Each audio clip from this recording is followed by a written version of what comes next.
Chapter 9. When I got to the shop, Dad was on his usual perch by the cash register.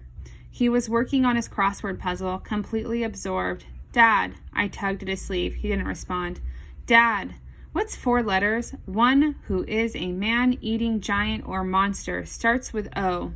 I don't know, I said, but I know how stubborn my dad is. He can't move on from a thought unless he's thoroughly satisfied. I tried thinking about it, all the man-eating giants and monsters I could, but all I kept seeing was that guy in a hard hat. There's the beanstalk giant, Dad mused. Ogre, the word popped into my head. My thoughts are like that. They never come when I'm looking for them, but always later. Bingo, he wrote it in. Dad, huh? We've got to do something. They're building a condominium complex in the city lot, and this guy is pushing Bertha around. Who? They're going to ruin the garden. A condominium complex, he said slowly. You mean the housing project? It's not going to be a housing project, I explained, as patiently as I could. It was bought by some rich guy, and now it's going to be something Downs luxury condominiums. That should be good for business. I know, but right now we need to do something about Bertha. Who's Bertha? My friend, the nursery rhyme lady. Come on, I tugged his sleeve. He stood up. I could tell he didn't really understand what I was saying, but he was willing to come along for the ride. If there's one thing that interests my dad, it's buildings going up and buildings coming down. We were almost to the door when he stopped suddenly. Wow, he said. That was a close call. What? Your mom. She's at the grocery store. There's no one to mind the shop. Great, I sighed.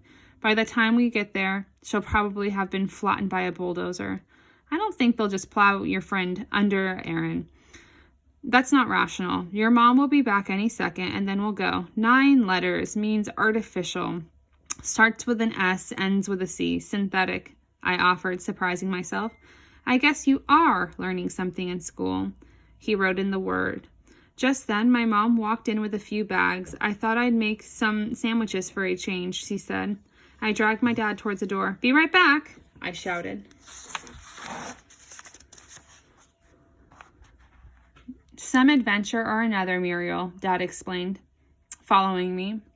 It was almost dark. The wind had died down. The clouds lowered in on us like we were under some great big bird that was closing up its wings. I ran to Bertha's spot. She was gone. I looked around for the man in the hard hat, but all I saw were 2 men in suits, one talking on a cell phone, the other was poring over some plans. I was about to give up when I spotted a black and white police car. Between the front and back seats was a cage-like divider. It kept criminals from getting to the cops. Sitting in that back seat was Bertha, her ski cap pulled down over her eyes. As the cop got into the driver's seat, Bertha turned and looked over at me. I called to my dad, then ran toward the police car. Bertha smiled sadly and waved at me as the car pulled away. I don't know how many police departments there are in Cleveland, but I'll bet there's about 100. Every area has a precinct. Some precincts have 2 or 3 stations. Dad explained this to me as we walked to the car. He still didn't seem to understand what was happening, but he was willing to go along. It's one of the things I like about my dad. He doesn't come up with things to do on his own that often. But if I come up with something like tickets to a ball game or an idea about going down to the riverfront and throwing stones, he's usually game. My mom's the same. Easygoing. Our local station hadn't arrested anyone, and just our luck, the desk captain knew my dad had bought a Cocker Spaniel from us about 6 years ago. The guy couldn't stop talking about him. So I take a burger out with me hunting, and he, man, oh man, is he the best hunting dog in this city or country. I trained him to answer to a whistle. It's a high-pitched thing that only dogs can hear. He went on, and of course my dad was fascinated. You'd think that he'd get tired of hearing about house training and dog commands, but he never does. It's like every story is being told for the first time. When the officer ran into his office to get a picture of Burger, I whispered to my dad, a 2-word command that means to depart. He looked perplexed, then said, "Okay, buddy." Dad looked at the pictures quickly, wowed over the cocker's feathers, the long ruffled fur around his ears and belly, then asked his friend where Bertha might be. Or might be taken. The cop launched into a long lecture about vagrants and the damage they do. Finally, he made the call and said that there had been someone picked up 2 stations over. Dad tried to talk me into forgetting about everything and heading to Cuzzy's for a hot fudge sundae. A hot fudge sundae sounded great, but I insisted that we look for Bertha. This time, the cop at the desk wasn't nearly as friendly. He was short and skinny guy with a little ferret eyes that blinked at us like we were a predator or something. "We're looking for Bertha." I decided to take control of the situation. "Who?" "The woman who was picked up on Chestnut and 33rd, Dad explained. "Everyone's looking for someone," he said snidely. "Is she here?" Dad asked. "You family?" "No." "Friends?" Dad looked at me. "Not exactly," I said. "I ain't giving you any information," he said. "Can we visit her?" "What's her last name?" "I don't know," Dad said. "You don't know?" Just then a cop came to the desk. She was very pretty, like the cop on TV. She had dark skin, long shiny panther hair down to her back in a braid, and beautiful white teeth.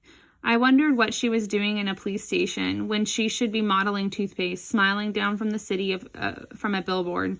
"What's up, Brady?" "These folks are looking for someone who's been brought in." "Bertha," I said.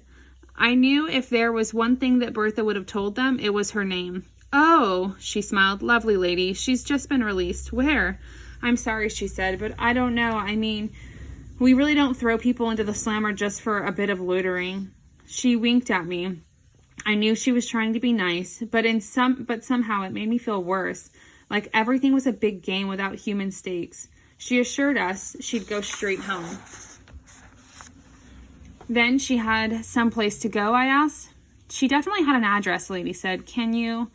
I started to ask for her address, thinking that maybe Dad and I could drop in, bring her a hamburger or something, help her find another place to plant her vegetables. "I'm sorry," the lady cop interrupted. "I can't get that information out." "See, Aaron, she's been released. Now let's go get some hot fudge sundaes." "Watch those calories," the lady cop said, eyeing Dad's girth. "I will," Dad smiled, "starting tomorrow." "Good plan." She threw a dirty look at Brady before she walked away. "Feel better?" I really didn't, although I did appreciate the lady cop. It's funny. It only takes a little niceness to make a big difference. A banana split sounds okay, I admitted.